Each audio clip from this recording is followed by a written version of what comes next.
Subscribe World Action and Reaction News Warn and press bell button for getting notification of all future updates.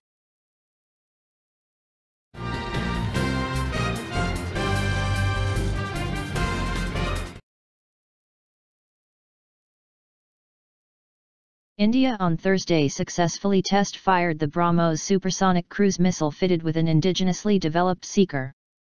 Congratulating Defence Research and Development Organisation on the exemplary feat, Defence Minister Nirmala Sitharaman informed on Twitter that the missile flew along the designated trajectory and hit the target with pinpoint accuracy. The missile was fired from Pokhran Test Range in Rajasthan at 8.42 m on March 22 with the Indian seeker. The feat is remarkable not only because of the fact that the seeker is a product which boosts the government's Make in India plan in defence, but also because it enables other Indian missiles to replace their existing foreign-made seekers.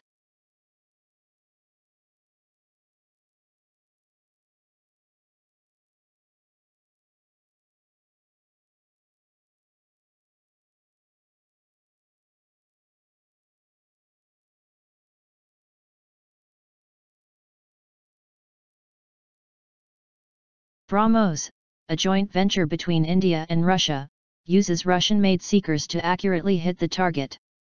India had in 2016 decided to build a seeker of its own. A seeker is one of the most crucial parts of a missile.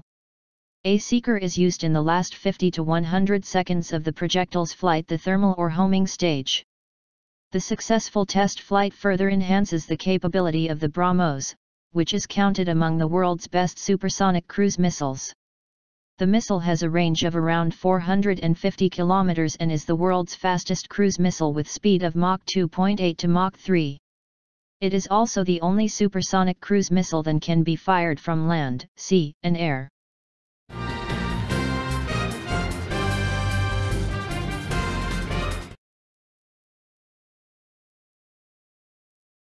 An unmanned aerial vehicle, UAV, of the Indian Navy crashed minutes after taking off from Porbandar Naval Base on Thursday, but police say the crash did not cause any injury or damage to property on the ground. Police said the drone crashed in the open ground of an ice factory right behind Udayanagar police station in Porbandar town. The UAV took off from the base at around 9:30 am but crashed within minutes. The UAV crashed in an open ground in Udayanagar area of the town. The drone caught fire after crashing and police called firefighters.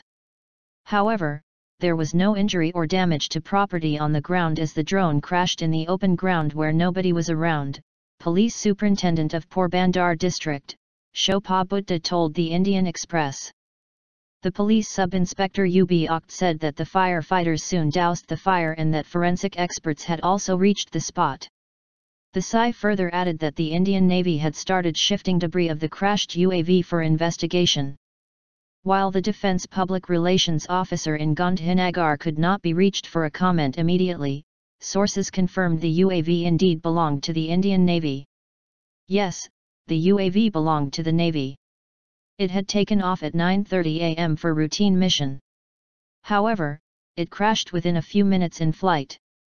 An inquiry has been initiated to know the reason of the accident, said a source familiar with the incident.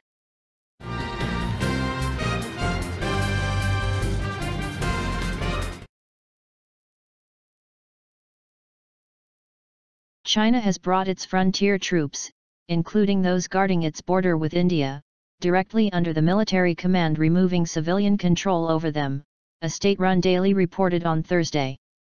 Communist Party of China, headed by President Xi Jinping, announced complete withdrawal of civilian-oriented frontier defense troops from the People's Armed Police to enhance the ruling party's management of the country's armed forces, Global Times reported.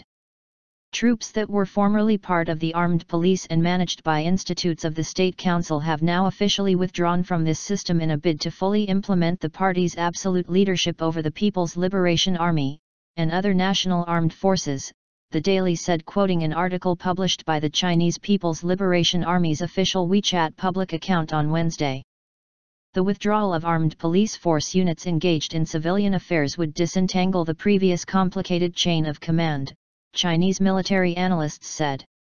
This will also mean that the border troops, including those posted along the 3,488 km long line of actual control, would be brought directly under the PLA, which functions under Central Military Commission headed by XI.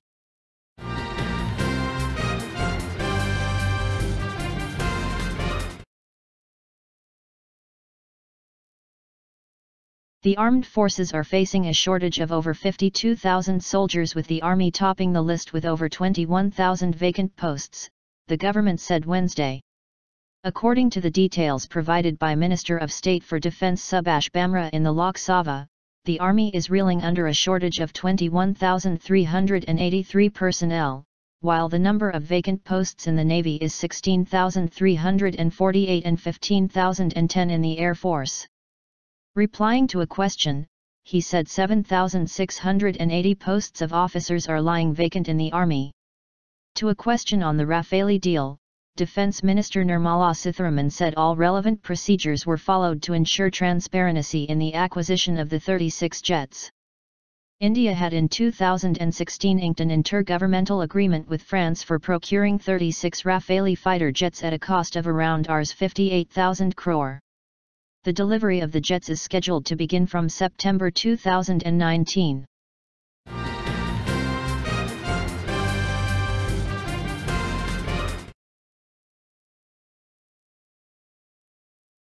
In the new relationship, counter-terrorism cooperation, defense, and security ties including military exercises besides energy and investment have been added to the existing mix of trade and tourism, Gargash said, crediting a reservoir of political will and trust on both sides for the amplification of ties. We are just in the beginning of modernizing this relationship, recognizing what we can do together, he said at an event organized by the New Delhi-based Observer Research Foundation think tank. India-UAE ties moved into a new trajectory with the August 2015 visit to Abu Dhabi by Prime Minister Narendra Modi. One of the key outcomes of that visit, the first by an Indian Prime Minister in 34 years, was a strong pledge to counter terrorism and the two sides agreeing to the setting up of a multi-billion-dollar fund to tap into investment opportunities in India's infrastructure sector. Under the latter agreement, the Abu Dhabi Investment Authority is to invest $75 billion in India over a 10-year period. Out of the total, an amount of $1 billion has already been transferred to India's National Investment and Infrastructure Fund. On terrorism, Gargash said the two sides were cooperating closely, though he did not go into specifics. Earlier this month, India got custody of Farooq Takla, a close aide of fugitive criminal Dawood Ibrahim after authorities in the UAE deported him to Mumbai. Takla is also an accused in the 1993 Mumbai blasts case.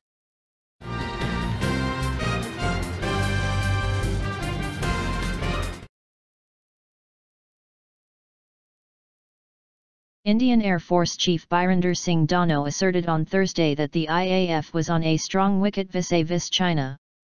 The Air Chief Marshal's statement comes days after Indian Army Chief voiced concerns about China's military buildup in the Doklam region, where the troops of the two nations were engaged in a standoff for over 2 months last year. The Air Force is on a strong wicket against China. Whatever requirements are there from the budget, have been sent to the government, Dhano said while addressing a press conference here. Recently, Chinese President Xi Jinping, while addressing the 13th National People's Congress, had said that China would not cede a single inch of land. He also heaped praises on the Chinese military forces, saying that they were the stepping stones in building a strong China.